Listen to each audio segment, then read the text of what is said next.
آپ کا جہاز گرا ہے, آپ کیپچر ہوئے ہیں, ہم نے چائے بھی پلائی, ہم نے واپس بھی کیا, آپ نے جا کے واپس ایوارڈ بھی لے لیا. بہرحال ہر قوم کی اپنی سائیکی ہوتی ہے, کچھ قوموں میں آنر ہوتا ہے, ڈگنیٹی ہوتی ہے, کچھ میں نہیں ہوتی. تو یہ some nations are devoid of honour and dignity. تو یہ فرق ہے کہ آپ ٹیررزم کو پروموٹ کرتے ہیں, ہم ٹیررزم کا مقابلہ کرتے ہیں. اور یہ ٹیررزم صرف پاکستان میں نہیں ہے. آپ اگر کینیڈا کی بات کریں تو ہردیپ سنگھ نجر کا قتل دیکھیں, آپ سکھوں کی پرسیکیوشن دیکھیں کہ جو صرف ایسٹرن پنجاب کے اندر نہیں ہے, وہ ایسٹرن پنجاب سے نکل کے کینیڈا, یو کے اور یو ایس کے اندر پھیل چکی ہے. This is the kind of persecution and transnational regression which is going on at the behest of the extremist Hindutva ideology dominated Indian state. And فرق کیا تھا؟ جو میں بات کر رہا ہوں کہ مختلف طبقات میں قربانی دی ہے, تو مارکہ حق میں سفارتی محاذ الحمدللہ, اس کے بعد اگر آپ دیکھیں تو بیانیے کا محاذ. And I must acknowledge کہ بیانیے کے محاذ پر جب میں بطور وزیر اطلاعات و نشریات انٹرنیشنل فورمز پہ جا رہا تھا, CNN, BBC, sky, Al Jazeera, TRT, جہاں بھی ہم جا رہے تھے, پاکستان کا بیانیہ ان کے سامنے رکھ رہے تھے, اس وقت جو فلو آف انفارمیشن تھا, smooth flow of information, in interrupted flow of information, it was great team work between MOIB and ISPR.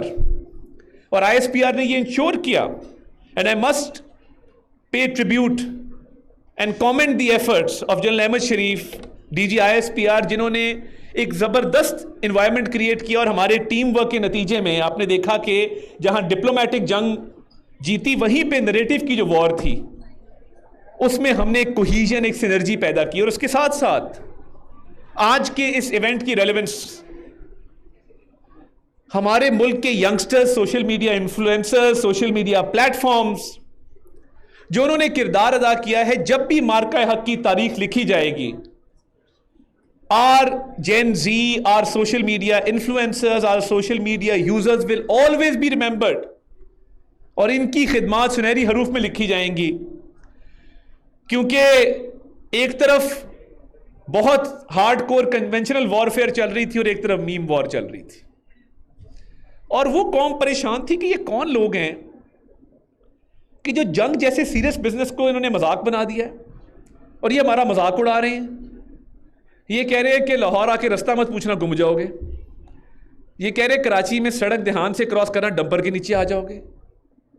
اور جس طریقے سے ہماری ینگ جنریشن نے بھارتی میڈیا کا مکروہ چہرہ پوری دنیا کو دکھایا. میں ایک دن وہ دیکھ رہا تھا, ایک موبائل تھا, میڈ ان کراچی لکھا تھا, تو اس کا نیچے پورٹ تھا, چارجنگ پورٹ, اور اس کو آگ لگی تھی. انہوں نے کہا ہاں کراچی کا پورٹ سڑ گیا. And for their anchors and social media influencers to indulge in war hysteria, and اتنی جو ان کا انسینٹی کے لیول تک جھوٹ تھا, جس کے اندر انہوں نے لاہور کی لینڈ لاک سٹی کا پورٹ بھی تباہ کر دیا, ملتان کی لینڈ لاک سٹی کا پورٹ بھی تباہ کر دیا. اینڈ ایک چیز ضرور ہے کہ ان کے اینکرز اور ان کے جو ٹی وی پرسنالٹیز تھی, انہوں نے پاکستان کو ہیومر بڑا پرووائڈ کیا. سو جب ہمارے پاس یہ چیلنج آیا کہ انڈیا نے پاکستان کے یوٹیوب چینلز بین کر دیے ہیں, تو کیا کیا جائے, ہم بھی بین کر دیں. ہم نے کہا نہیں, جنگ چل رہی ہے, ماحول بنا ہوا ہے, تو تھوڑا بہت ہیومر آنا چاہیے ان کے میڈیا کیمپ سے. تو ہم نے صرف اس بنیاد پہ کہ how ridiculous their media strategy was, ہم نے یہ ڈیسائیڈ کیا کہ ہم نے اس کو بین نہیں کرنا, چلنے دو. بٹ ہم نے ایک کام ضرور کیا, ہم نے اپنے ملی نغمے, اپنے قومی ترانے, اپنے جنگی ترانے بھارت کے اندر ان کے یوٹیوب چینل پہ چلا کے دکھایا الحمدللہ. اینڈ جب میرے پاس میری سوشل میڈیا ٹیم کا ایک لڑکا آیا, اس نے کہا جی شروع ہو گیا, اینڈ ابھی اس پہ ہٹس کم آئے تھے. The moment it crossed 2 million hits, the Indian public was abusing their government and asking them, تم لوگ کیا کر رہے ہو, ہم نے پاکستانی یوٹیوب چینل بند کیے ہیں, پاکستانیوں کے ملی نغمے, ان کی فوج کی چیزیں, ان کا پرچم ہمارے یوٹیوب پہ چل رہا ہے. What kind of media strategy is this? تو میں یہ سمجھتا ہوں کہ اللہ تعالیٰ نے بڑی عزت رکھی اور ہماری یوتھ نے, ہماری جین زی نے, ہمارے سوشل میڈیا کے انفلوئنسرز نے جو کردار ادا کیا, اس نے نہ صرف بہت حوصلہ دیا پوری قوم کو, افواج پاکستان کو بھی حوصلہ دیا. ہم سنتے تھے کسی زمانے میں, اور اس دفعہ بھی ملی نغمے بڑے بنے کہ جی 65 کی جنگ ہوئی تو میڈم نور جہاں نے جو ملی نغمے گائے, اور جو اس کے اندر ایک ایموشنز انوالو تھی قوم کی, اور قوم کو موٹیویٹ کیا, قوم کا مورال بوسٹ کیا, جوانوں کا, افسروں کا مورال بوسٹ کیا. تو اس دفعہ وی سو اے ڈائیورسفیکیشن کہ ملی نغمے بھی تھے, جوش بھی تھا, جذبہ بھی تھا, مگر اس کے ساتھ ساتھ ہماری جین زی کی سوشل میڈیا اسٹریٹجی نے بھی قوم کا جذبہ, افواج کا جذبہ اور ملک کے جذبے کو بڑھانے میں اپنا بھرپور کردار ادا کیا ہے, for which I must uphold Pakistan's young generation and social media influencers. تو یہ قومیں اسی طرح بنتی ہیں کہ جب سینرجی ہو, اور الحمدللہ آپ نے دیکھا کہ پرائم منسٹر صاحب کا ویژن اور chief of army staff, chief of defence forces field marshal Syed Asim Munir کی وار اسٹریٹجی, اور جس طریقے سے انہوں نے کریج کے ساتھ اور حکمت کے ساتھ اس چیز کو آگے لے کے چلے, تو میں سمجھتا ہوں کہ یہ دنیا کی جنگوں کی تاریخ میں ایک بہت اہم موقع تھا. اینڈ جب حملہ ہوا اور ہم نے ان کے 8 جہاز گرائے, میں air chief marshal Zaheer Ahmed Babar Sidhu صاحب کا ذکر کروں گا, ان کی ٹیم کا, جنہوں نے بہت پیشہ ورانہ مہارت سے ملک کا دفاع کیا, اور ہماری نیوی بالکل تیار بیٹھی تھی. ایڈمرل نوید اشرف صاحب کا بھی شکریہ کہ انہوں نے ٹارگٹس جو ہیں وہ لاک کیے تھے کہ ان کیس اگر خدا نہ خواستہ ہمارے پر کوئی چیز آئی تو وی ول رسپونڈ. اور پاکستان نے نہ صرف اپنا دفاع کیا بلکہ اصل جو مارکا اور آپریشن بنیانم مرصوص 10 تاریخ کو جب ہم نے رسپونڈ کیا تو آپ نے دیکھا کہ ان کے جو ملٹری سپوکس پرسنز تھے ان کے چہرے اترے ہوئے تھے, اور 4 گھنٹے کے اندر 4 دن سے بڑھ کے مار رہے تھے. جب ارتضیٰ شہید ہوا, ینگ بچہ تھا, کرنل ظہیر عباس کا بیٹا, آزاد کشمیر میں ریزیڈینشل کمپلیکس پہ جب بامبنگ ہوئی, جب بھاولپور میں, مرید کے میں ہمارے بچے, ہمارے سویلین شہید ہوئے, 4 دن سے یہ بڑھ کے مار رہے تھے. اور آپ یقین مانیں یہ کوئی قوم نہیں ہے بھارتی قوم, 4 گھنٹے کے اندر گھٹنے ٹیک کے ہاتھ جوڑ کے کہہ رہے تھے سیز فائر کر لو. وہی ٹی وی اسکرین تھی, وہی شکلیں تھیں, مگر وہ ڈیمینر نہیں تھا.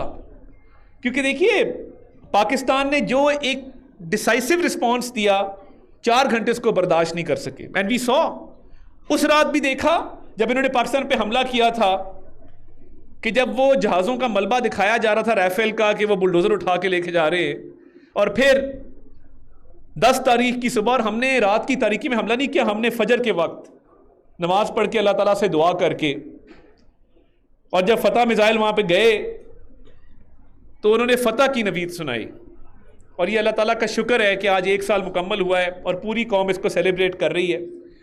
اسی اتحاد و اتفاق کے اندر ہماری اسٹرینتھ ہے کہ there is no compromise on Pakistan security, Pakistan dignity. تو میں اس لیے آپ کو, جتنے یہاں پہ سوشل میڈیا انفلوئنسر بیٹھے ہیں, جرنلسٹ بیٹھے ہیں, میں آپ کو سلام پیش کرتا ہوں. اینڈ بہت لمبی لسٹ ہے, میں نام لینا شروع کروں تو وہ شام پڑ جائے گی, بٹ آئی تھنک پاکستان کے میڈیا نے بھی بڑا بھرپور کردار اس میں ادا کیا ہے. Very responsible role played by Pakistani media. Pakistani media نے رسپانسبلٹی کے ساتھ, میچورٹی کے ساتھ حقائق پر مبنی خبریں دی اور پاکستان کے بیانیے کو تقویت دی. وی couldn't have done it without the social media اور دی مین اسٹریم میڈیا. اگر ہم یہ سمجھیں کہ یہ کام بیانیے کا ہم اکیلے کر لیتے, قطعاً نہیں. مجھے یہ کہنے میں کوئی عار نہیں ہے کہ it was a team work, it was a collective effort on part the people of Pakistan, on part of the social media platforms, on part of the mainstream media.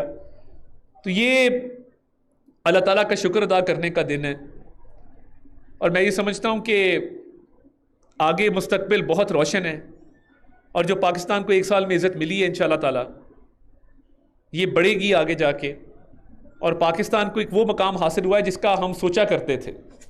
تو we have a lot to be thankful for, اور میں آپ سب کا شکریہ ادا کرتا ہوں, آپ نے مجھے اتنی دیر برداشت بھی کیا. اینڈ لیٹس ہوپ اینڈ پرے کہ پاکستان پھلے پھولے آگے بڑھے, اور ہم اپنی اگلی جنریشنز کو ایک ایسا پاکستان دے کے جائیں جس کا حقیقی معنوں میں علامہ اقبال نے خواب دیکھا تھا اور قائد اعظم محمد علی جناح نے اس خواب کو تعبیر کیا تھا. آپ کا بہت بہت شکریہ. پاکستان ہمیشہ زندہ باد. Thank you very much.